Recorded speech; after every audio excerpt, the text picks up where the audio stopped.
নমস্কার বন্ধুরা। Stock market is all about ups and downs. Market যেমন নিচের দিকেও যায়, মার্কেট সেমনি পরের দিকে উপর দিকেও যায়।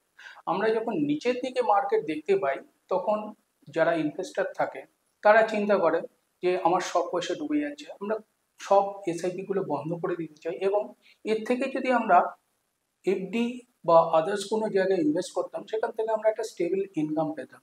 কিন্তু বন্ধুরা, এই ফলিং মার্কেটে আমরা সবসময় ইনভেস্টমেন্ট বেশি করব, কারণ এটাই আমাদের পরবর্তীকালে একটা ভালো ইউনিটস গ্যাদার করতে সাহায্য করবে এবং পরবর্তীকালে আমরা একটা ভালো রিটার্নের এক্সপেক্ট করতে পারি। কারণ মার্কেট যখন নিচের দিকে আসছে, পরবর্তীকালে মার্কেট অবশ্যই উপর দিকে যাবে। আমরা যদি রিসেন্ট প্রিভিয়াস হিস্ট্রিগুলো দেখি, সেগুলোতে 2001 সালে যেমন আমেরিকায় যে টুইন টাওয়ার অ্যাটাক হয়েছিল, তার ফলস্বরূপ মার্কেট প্রায় 50%-এর মতো ডাউন হয়ে গেছিল এবং এই মার্কেট পরবর্তীকালে আবার 113% রিটার্ন দিয়ে আবার একটা জায়গায় তৈরি হয়েছিল। তার পরবর্তীকালে আরেকটি উদাহরণ 2004 সাল বিজেপি গভর্নমেন্ট যখন ফল করে, ফলস্বরূপ মার্কেট প্রায় 27%-এর মতো ডাউন হয়ে যায়।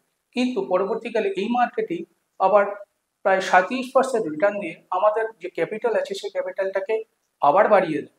বন্ধুরা, এরপরে দেখা যায় 2008 সাল, যেটা গ্লোবাল ফাইন্যান্সিয়াল ক্রাইসিস।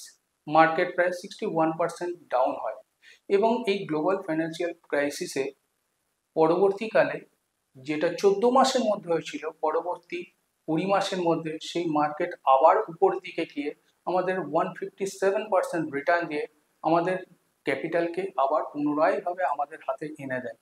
এবং লাস্টে যেটা রিসেন্ট ঘটেছে সেটা হচ্ছে করোনার সময় আপনারা চিন্তা করুন, মার্কেট প্রাইস চলে গেছিল, আমাদের নিফটি চলে গেছিল 7,000 7,500-এর আশপাশে। সেই নিফটি বর্তমানে আমরা আজকে যে সময় শুট করছি সেই সময় হয়তো দেখা যাবে সেটা 25,000 বা তার আশপাশের দিকে চলে গেছে। এবং আপনারা চিন্তা করে দেখুন, তার মানে এই পুরো ব্যাপারটাই হলো আপ অ্যান্ড ডাউন। এবং যখন আমরা ফলিং মার্কেটে থাকছি, সেটা যেমন নিচের দিকে যাচ্ছে, তেমনি আদারওয়াইজ সেটা আবার ঠিক কিছুদিন বাদে সেটা হয়তো সেটা 1 বছর বা 2 বছর, কিন্তু সেটা মার্কেট আবার উপরের দিকে যাচ্ছে এবং আমাদের কারেকশন করে দিয়ে একটা ভালো অ্যামাউন্টের জায়গা তৈরি করে দিচ্ছে। সুতরাং বন্ধুরা, কারেকশন সবসময়ই থাকবে মার্কেটে এবং এর সঙ্গে আমাদের যত কারেকশন হবে সঙ্গে গ্রোথও থাকবে। তো কারেকশন হচ্ছে আমাদের নির্দিষ্ট সময়ের মধ্যে, গ্রোথটা কিন্তু পার্মানেন্টলি থাকে, কারণ গ্রোথ না থাকলে আমাদের ফাইন্যান্সিয়াল স্টেবিলিটি কখনোই সম্ভব হবে না। ধন্যবাদ। Mutual fund investments are subject to market risk. Please read the offer document carefully before investing.